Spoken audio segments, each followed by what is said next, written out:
বিশ্বের অন্যতম রহস্যময় রাষ্ট্র উত্তর কোরিয়া। তথ্য প্রবাহে কঠোর নিয়ন্ত্রণ, বাইরের বিশ্বের সঙ্গে সীমিত সংযোগ, এসবের মধ্যেই সাম্প্রতিক পর্যটন খোলার সিদ্ধান্ত ছিল ব্যতিক্রমধর্মী। ফেব্রুয়ারিতে কিছু পশ্চিমা পর্যটককে প্রবেশের সুযোগ দেয়া হলেও তা দীর্ঘস্থায়ী হলো না। মাত্র কয়েক সপ্তাহ আগেই পশ্চিমা পর্যটকদের জন্য সীমান্ত খুলে দিলেও হঠাৎ আবারও নিষেধাজ্ঞা জারি করেছে দেশটি।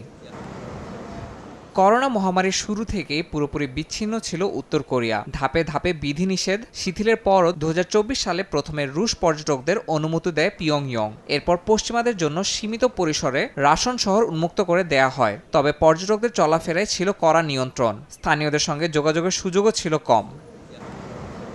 পর্যটন সংস্থাগুলো বলছে, আকস্মিক সিদ্ধান্তে এপ্রিল ও মে মাসে নির্ধারিত সফরগুলো স্থগিত করা হয়েছে। এমনকি আন্তর্জাতিক পর্যটকদের জন্য খুলে দেওয়া পিয়ংইয়ং ম্যারাথনের ভবিষ্যতও অনিশ্চিত। উত্তর কোরিয়ার পক্ষ থেকে কোনো আনুষ্ঠানিক ব্যাখ্যা না আসায় গুঞ্জন চলছে নানা মহলে।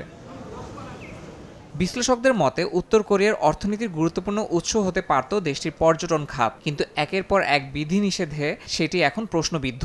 রহস্যময় এই সিদ্ধান্তের পেছনে কূটনৈতিক কোনো সমীকরণ নাকি অভ্যন্তরীণ নিরাপত্তা ইস্যু রয়েছে তা এখনও স্পষ্ট নয়। তবে আপাতত বন্ধই থাকছে পশ্চিমাদের জন্য দেশটির দরজা। ইয়াসিন মোহাম্মদ জিসান, সময় সংবাদ।